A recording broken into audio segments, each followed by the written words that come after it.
Now in Jerry Park, you were dealing with not just mixed martial arts, but also boxing and professional wrestling. I mean, was there one sport over the other that was harder to deal with in terms of securing interviews? I mean, I've dealt with all three and have got headaches from all three of them. I mean, did you have any similar experiences? Well, my primary focus was MMA. That's the sport that I love the most. But if you want to know why I included pro wrestling and boxing in the mix at Jerry Park, the sole reason for that was because I wanted to get a job at the Fight Network. Because you guys covered pro wrestling, boxing, and MMA, and I thought maybe if I showed these guys in Toronto that I am passionate and knowledgeable about these sports, that maybe I'd get a job, you know, working with you and Morrow at the time. So that was actually the reason why I included wrestling and boxing in the mix.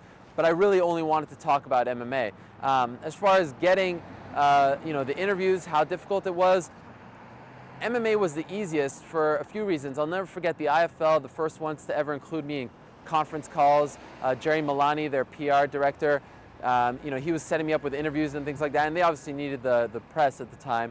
But you know, the fighters were so accessible. I was getting interviews with Chuck Liddell and Tito Ortiz just because I was, you know, emailing them on MySpace. That was very popular at the time. It seems like so many years ago now. But yeah, the fighters were so accessible. Wrestlers, a little more difficult, like the WWE guys, they wouldn't talk to me. The TNA guys were a total nightmare to deal with. Their PR people were horrible, and they actually fueled my fire because I remember their PR guy, who I won't even mention his name because he doesn't deserve it, saying that you know, they don't have time to do interviews with people like me, and they were mad at Kurt Angle for doing interviews with me. And in the back of my mind, I was going to prove these people wrong, that one day I was going to matter. So I appreciate them, you know, sort of fueling my fire. The boxing guys were, you know, they were kind of easy to get in touch with for the most part. The promoters were easy to work with, but I was really all about the MMA fighters, and that's actually one of the things that I always tell people who ask me how to get involved in covering MMA. Just go for it. We now have Twitter, we have Facebook, some guys still use MySpace, and they're all on it. You can contact the LeBron James of our sport. You can't contact LeBron James. But those guys, the Liddells, the Ortizes, they will get back to you. Even Dana White will get back to you on Twitter. So that's how I got it, and that's how I got through the door, and I can't say enough about how accessible and humble the fighters were to me. Do you look at mixed martial arts right now and wonder where some of these guys are going to be in 15 years? Obviously, some of them are taking a lot of damage in the ring. There's no illusions that there is certain drug use that goes on, whether it's caught or not. I mean, do you look down the road and do you worry that, you know, some of these guys are going to become statistics, and maybe we're going to look back at this period, I mean, of some guys who maybe they don't save their money or they can't transition into life after fighting, because it's a much shorter shelf life in MMA. Yeah, I think about it, but I'm not as worried about it as I am with pro wrestling. I don't think MMA fighters are all that much different than pro athletes at this point. I mean, sure, you know, there are going to be guys who are using PEDs and all that stuff, but they're not competing. And look, you're seeing a lot more injuries now before fights. There are a lot more fights. Guys are expected to fight more often, things like that. They're pushing themselves. They might get injured and then push themselves a little more. They get even more injured. So there's a lot of pressure on the fighters. But there's also a lot of pressure on NFL players and you know, baseball players, basketball players, things like that. And I don't think we'll see this point, you know, 15 years from now, guys who are stars now just dropping dead. I don't think there's, you know, wrestlers, it's kind of an illusion. You know, they look very good, but who knows what's going on underneath? And to a degree, it's like that with all kinds of athletes. But there's you know, in fighting, there's a lot more drug testing that goes on, even though we might not be happy with the state of it right now. But like, you know, the wrestlers are doing all kinds of drugs, recreational drugs, things like that. They're partying, they're waking up. You know, a fighter can't do that. He's an athlete. He can't go and compete because he's going to lose and then he's going to be out of a job. A wrestler can afford to a degree to do that because his match is predetermined. So even if he feels crappy, if he's supposed to win, he's going to win. And a fighter can't afford to do that as much. So I don't think we'll see that same problem. You know, will we fully realize the impact of MMA in 15 to 20 years in terms of like how it affects guys? Perhaps. But I don't think that, you know, end product will be guys dying like we're seeing in pro wrestling.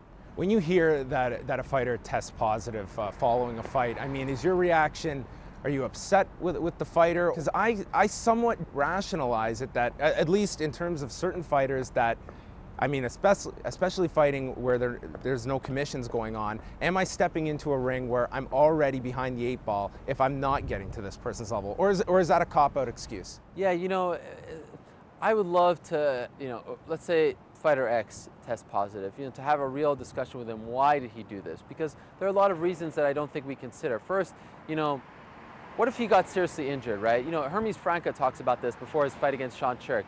You know, he got seriously injured, and it was like 4 or so weeks before his title fight, and this was his first chance to fight for a title in the UFC. Is he going to pull out? You know, he took a chance, and he was honest about it after, and there's a lot of pressure on these guys to perform. So I want to know why they did it. Did they do it just to be stronger and better? Was there a reason? And, you know, I'm not saying that that's right, but, you know, in a perfect world, I wish no one used drugs. I wish no one used PEDs. I mean, I would love to know why each guy uses it, you know, and what was his reasonings for using it. And, you know, to me, the only real solution to PEDs and to banning them in MMA and to getting rid of them, not just in MMA, in all sports, is random drug testing, because a lot of these guys are on cycles and they know when they're going to get tested. But if they don't know when they're going to get tested, maybe they'll be a little more cautious and think twice before doing it. Quickly, 2011, does the UFC, without question, fill that place behind us? Well, are we talking about that place or the place next to it, the Air Canada Center? We'll chat about the Rogers Center, the big one. I'm going to say they're going with the Air Canada Center first. They'll end up there one day, but for their first event, I say they go to the Air Canada Center. And what fight do you think you put as your stamp on Toronto? To be honest, I don't think they need to have GSP headlining that event. I think, you know, obviously this is a pro wrestling town very much so. You know, Brock headlining here would be huge. GSP certainly could probably do very well in the Rogers Center, but the UFC coming to town on its own, even a fight night, would probably sell out the Air Canada Center. Not that they're going to bring one, but I don't think they need to have, you know, this pro-Canadian card. I think they could put anyone, Anderson, BJ, Frankie Edgar, anyone would sell out that place.